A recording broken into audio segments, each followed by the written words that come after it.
Hey guys, Joe Marziliano here, and this summer I'm going to be focusing on a brand new art challenge by Janos Gerasch.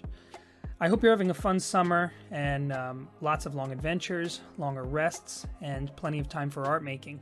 I personally like to use this time to develop my skills, and this year there's no better way to do it than the Art Zone Challenge. In the challenge, Janos encourages people to take on half an hour to 45-minute speed painting sketches every day for 10 days or until you've done the exercise 10 times. Also, if possible, the aim of each sketch should be to have some storytelling elements. Now, me being a sculptor, I decided to modify this challenge slightly for me to mean making 10 sculptures each in 45 minutes or less. The more of a story I could tell in each sketch session, the better. This exercise is great for me personally because I consider myself more of a concept sculptor, and being able to communicate these complex ideas three-dimensionally in the shortest time possible is best for being able to continue the art direction with clients and collaborators. You'll see in these first few works that my traditional workflow only allowed me to get to a certain point in about 45 minutes. Fully rested and with all of the motivation in the world for the Janos Art Zone Challenge, I was only able to get these orc pirates done to a certain level without any finishing details. I was also frustrated that the full scene I was imagining, which included multiple orc pirates fighting on the deck of a ship, couldn't be communicated by me in 45 minutes. Clearly, I had to find a way to make all of the skills in my workflow tighter, faster, and vastly more efficient. So, in these next few sketches, you'll notice that I threw out a lot of pieces of my usual process to boil down the workflow. I ditched the thick metal armature wire skewer for a Chinese food takeout chopstick.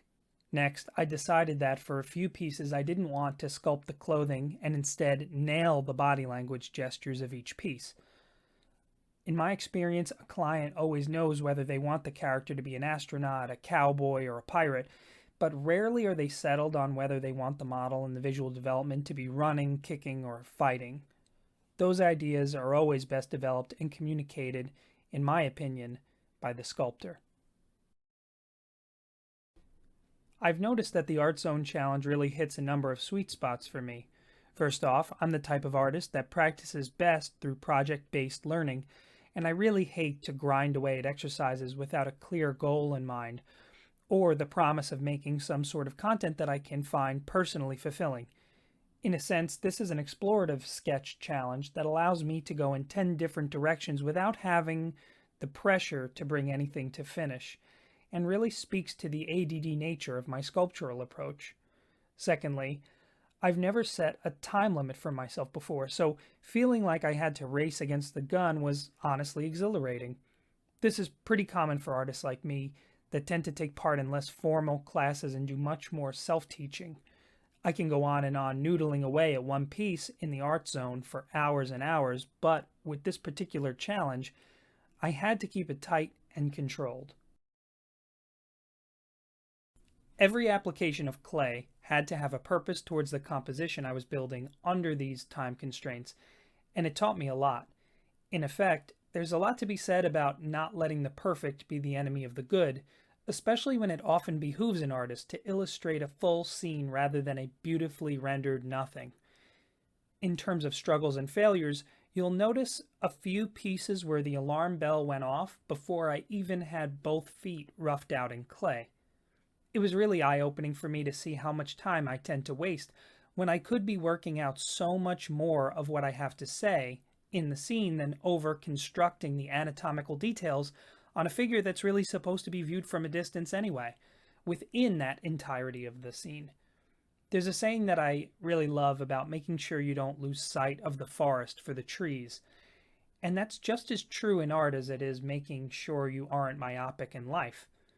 For some reason, being bound by a rule to walk away from a piece permanently after 45 minutes stopped me from burning out.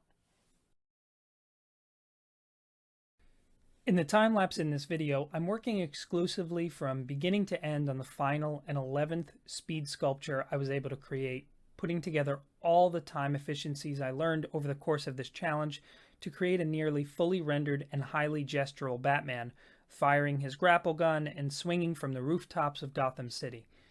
By the time I had gotten to this piece, there were a lot of unnecessary sculptural assets that I had to let go of. These extra steps included eyeballs, fingers, and even the traditional armature underneath the skeleton. The 10th speed sculpt, the Valkyrie, and Batman have no internal armature system at all. You'll see at one point I do use a single piece of wire in the shape of a hook underneath the cape to make sure that Batman's pelvis and rib cage stay together as a kind of improvised spine. But that difference alone saved over 10 minutes of unnecessary prep for the sketch. Essentially, the more time I have for creating decision making, the better an idea I can communicate more similarly to writing or speaking. In the end, I'm really happy to be able to say that by blocking out a weekend and letting go of lots of frustrations and inefficiencies, I was able to do all 10 speed sculpts for the Art Zone Challenge in 3 days instead of 10. Not only that, I finished the 11th sculpture because I feel like I've grown that power level a lot and I'm starting to really take pride in my speed, and honing it further is something that I really want to focus on. Even though I'm an undisciplined wreck who hates practice for the sake of practice, this challenge has inspired me to keep going in that direction. I also really enjoyed posting this work on Instagram and seeing everyone else's speed paintings. It's amazing to me how much world building and landscape progress people in this community can finish in such a short time. I'd really like to thank everybody who reached out for being so positive and pushing one another to keep going. Usually, every year in summer, I do a month-long anatomy study working on one piece in a single pose, but this year I'm going to focus on some more of the art challenges out there in the online community. Right now, I've got the famously difficult 100 head challenge by my friend Ahmed Aldori in my sights. So again, big thanks to Janos for running this challenge, and until next time, I'll be in the Art Zone.